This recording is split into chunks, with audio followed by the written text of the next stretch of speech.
আসসালামু আলাইকুম। আজ 10 মে 2017 রোজ বুধবার। আমন্ত্রণ এটিভি বাংলা সংবাদে, সাথে আছি আমি হাসান হাফিজ। শুরুতে সংবাদ শিরোনাম। রোহিঙ্গা সমস্যা সমাধানে বার্মার প্রতি আহ্বান জানিয়েছেন শেখ হাসিনা। বাংলাদেশে 5,000 রোহিঙ্গা শরণার্থীদের রেড ক্রিসেন্টের সহায়তা প্রদান এবং জোরপূর্বক 12 বছরের রোহিঙ্গা বালিকাকে বিয়ে করেছে 60 বছরের বাংলাদেশি বৃদ্ধ, এলাকায় চাঞ্চল্য। শুনছিলেন শিরোনাম, এবারে বিস্তারিত। আলোচনার মাধ্যমে রোহিঙ্গা সমস্যার সমাধানে বার্মা সরকারকে আহ্বান জানিয়েছেন বাংলাদেশের প্রধানমন্ত্রী শেখ হাসিনা। তিনি বলেন, প্রতিবেশী দুদেশের মধ্যে সমস্যা থাকতেই পারে, তা আলোচনা করে সমাধান হওয়া দরকার।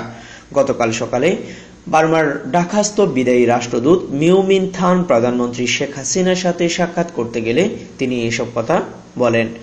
বার্মার রাষ্ট্রদূতকে শেখ হাসিনা আরও বলেন, রোহিঙ্গা ইস্যুতে দুদেশকে একসাথে বসে এর সমাধান বের করতে হবে।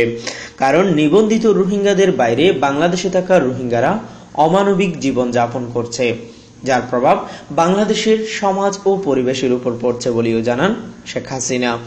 সাক্ষাতে বাংলাদেশে দায়িত্ব পালনের সময় সহযোগিতার জন্য শেখ হাসিনাকে ধন্যবাদ জানান বার্মার বিদায়ী রাষ্ট্রদূত। এছাড়া দুদেশের স্বার্থ সংশ্লিষ্ট নানা বিষয়েও আলোচনা করেন তারা।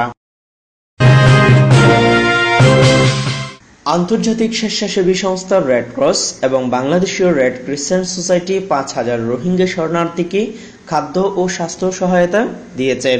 গত সোমবার বিশ্ব রেড ক্রস দিবসে এই সহায়তা দেওয়ার কার্যক্রম শুরু হয়। উদ্বোধনের দিনে 600 পরিবারকে সহায়তা দিলেও ইতিমধ্যে কক্সবাজারের উখিয়া ইউনিয়নাধীন কুতুপালং নতুন আশ্রিত 5,000 পরিবারের সহায়তা পেয়েছে বলে জানা গেছে। আগামী 5 মাস পর্যায়ক্রমে এ সহায়তা দিবেন বলে জানিয়েছেন কর্তৃপক্ষ। বন্টনকৃত সহায়তা সামগ্রীর মধ্যে রয়েছে চাল, ডাল, তেল, চিনি, লবণ, সুজি, পরিবার প্রতি একটি মশারি ও হাউজিং পার্সেল। বিতরণের সময় উপস্থিত ছিলেন আইএফআরসির বাংলাদেশের প্রধান আজমত উল্লাহ ও বাংলাদেশ রেড ক্রিসেন্ট সোসাইটির পরিচালক নাজমুল আজম খান। বাংলাদেশ রেড ক্রিসেন্ট সোসাইটির উদ্যোগে এবং international federation of red cross and red crescent সোসাইটির সহযোগিতায় এই সহায়তা প্রদান করা হয়।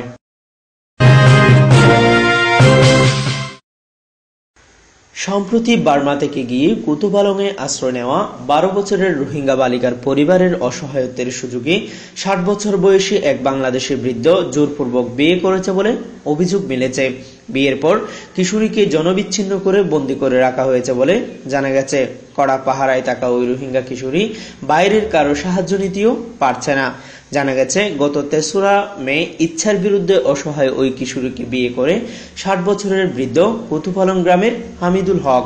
প্রাপ্ত তথ্যে জানা যায়, বৃদ্ধ হামিদুল হক একজন বিয়ে পাগল ও লম্পট ব্যক্তি। ইতিমধ্যে সে বহু বিবাহ করেছে। বর্তমানে তার 2 স্ত্রী রয়েছে। এবার 12 বছরের বালিকাকে জোর খাটিয়ে বিয়ে করেছে। এ নিয়ে এলাকায় চাঞ্চল্যের সৃষ্টি হয়েছে।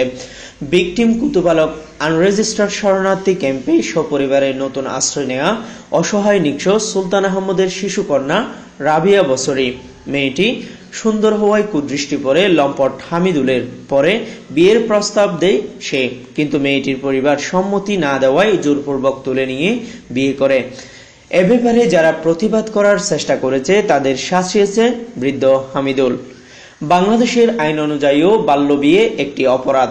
এ ব্যাপারে কঠোর পদক্ষেপ নেবেন স্থানীয় প্রশাসন, এমনটাই আশা রোহিঙ্গা শরণার্থীদের। দর্শক, সংবাদ শেষ করার আগে শিরোনামগুলো জানিয়ে দিচ্ছি আরো একবার। রোহিঙ্গা সমস্যা সমাধানে বার্মার প্রতি আহ্বান জানিয়েছেন শেখ হাসিনা। বাংলাদেশে 5,000 রোহিঙ্গা শরণার্থীদের রেড ক্রিসেন্টের সহায়তা প্রদান এবং জোরপূর্বক 12 বছরের রোহিঙ্গা বালিকাকে বিয়ে করেছে 60 বছরের বাংলাদেশি বৃদ্ধ, এলাকায় চাঞ্চল্য। দেখছিলেন এটিভি বাংলা সংবাদ। সাথে থাকার জন্য ধন্যবাদ। যোগ দিন আমাদের সঙ্গে ফেসবুকে।